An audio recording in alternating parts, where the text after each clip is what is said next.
हरे कृष्णा। विष्णु भगवान की जय। लक्ष्मीपति नारायण की जय। प्रिय भक्तजनों, आप सभी का मायरा वॉइस चैनल में हार्दिक स्वागत है। आप सभी को कार्तिक मास की ढेरों सारी शुभकामनाएं। आज की इस वीडियो में हम सुनेंगे कार्तिक मास व्रत कथा का महात्म्य अध्याय 2।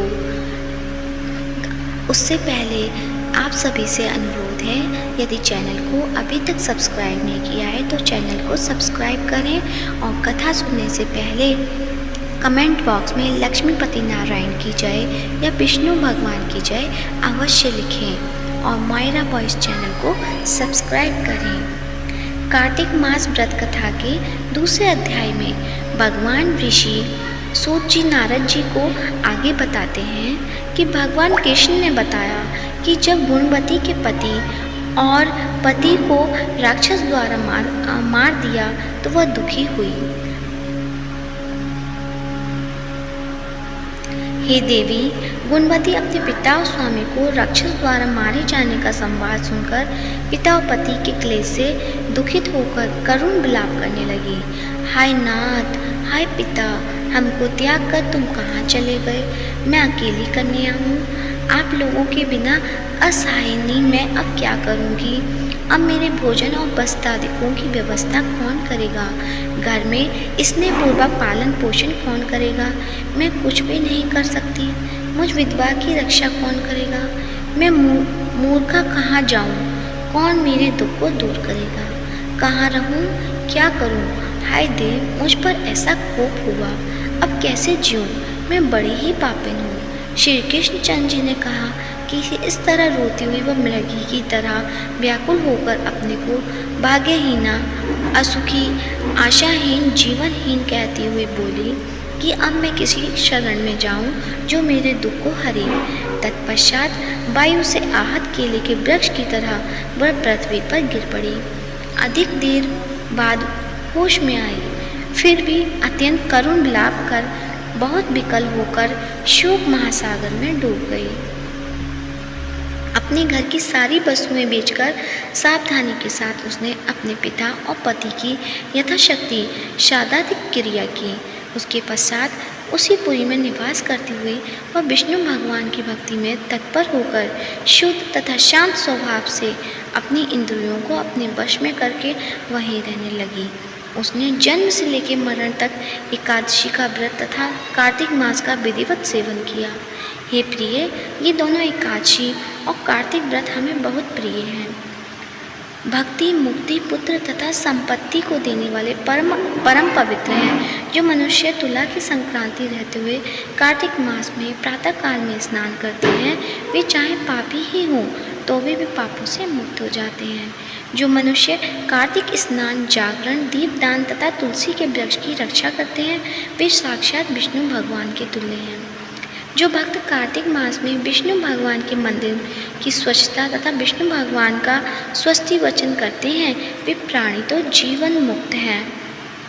इस प्रकार जिन कार्तिक में 3 दिन तक श्री विष्णु के मंदिर की स्वच्छता अथवा उनका पूजन करते हैं, देवतागण भी उनकी वंदना करते हैं। जिन्होंने जन्म भर इस नियम का पालन किया है, उनका तो कहना ही क्या है।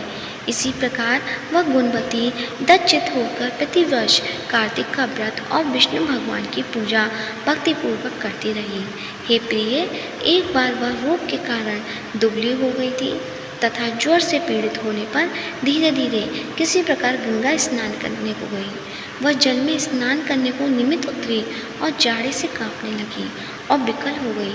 तब उसने आकाश की ओर से अपनी ओर आते हुए एक विमान को देखा, जो शंख, चक्र, गदा और पद्म आदि विविध शास्त्रों से सुशोभित विष्णु भगवान का रूप धारण करने वाला था। रथ पर उनके वाहन गरुड़ की ध्वजा अंकित थी। तब मेरे गण विमान पर चढ़ाकर उस पर चंवर डुलाते हुए अप्सरा गणों से सुशोभित उस गुणवती को बैकुंठ लोक में ले गए। वह गुणवती प्रज्वलित अग्नि की शिखा की तरह उस विमान में बैठी हुई एकमात्र कार्तिक व्रत के प्रभाव से मेरे समीप आई। इससे अनंतर जब ब्रह्मादि देवताओं के प्रार्थना करने पर इस मानव लोक में आया, तब मेरे गण भी मेरे साथ आए। हे भामिनी, ये समस्त यादव मेरे ही गण हैं। देव शर्मा नामक विप्र जो पूर्व जन्म में तुम्हारा पिता था, वही इस जन्म में सत्राजित होकर यहाँ है। जो पूर्व जन्म में तुम्हारे पति चंद्र शर्मा थे, वही अर्पूर हुए। और हे भामिनी, तो ही वह गुणवती है। कार्तिक व्रत के पुण्य से ही तो मुझे अति प्यारी है। हे शुभे, पूर्व जन्म में मेरे मंदिर के द्वार पर तुमने तुलसी का बगीचा लगाया था। उसी पुण्य के प्रभाव से तुम्हारे घर में यह कल्प वृक्ष सुशोभित हो रहा है। पूर्व जन्म में जो तुमने कार्तिक मास में दीपदान किया था, इसी कारण तुम्हारे शरीर में शोभा और तुम्हारे घर में साक्षात अचल लक्ष्मी निवास करती है। उस जन्म में तुमने जो व्रताधिक पति स्वरूप भगवान के लिए अर्पण किया था, उसी के फल से तुम इस जन्म में मेरी प्रिय भार्या हुई हो। पूर्व जन्म में आजीवन तुमने नियम सहित कार्तिक मास का व्रत किया था, उसी से कभी भी हमारा और तुम्हारा वियोग नहीं हो सकेगा। इसी प्रकार जो प्राणी कार्तिक का व्रत करेंगे, वे सब भी मेरे ही समीप रहेंगे और तुम्हारे ही समान प्रिय होंगे। यज्ञ, दान, व्रत तथा तपस्या करने वाले मनुष्य को जो फल प्राप्त होता है, वह कार्तिक व्रत के पुण्य फल का 16वां भाग भी नहीं होता। श्री सूत जी बोले, इस प्रकार सत्यभामा श्री कृष्ण भगवान से अपने पूर्व जन्म संबंधी पुण्य के प्रभाव का वृत्तांत सुनकर प्रसन्न हुई तथा सारे संसार के आदि कारण भगवान श्री कृष्ण चंद्र जी को प्रणाम करके बोली, बोलो कार्तिक भगवान की जय।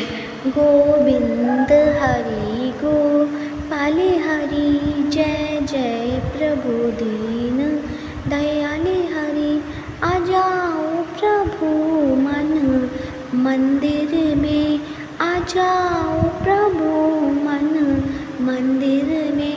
प्रभु मेरी भी अब वारी है, इस दास को लो अब चरणों में। गोविंद हरि गोपाले हरि, जय जय प्रभु दीन दयाले हरि। बोल लक्ष्मीपति नारायण की जय।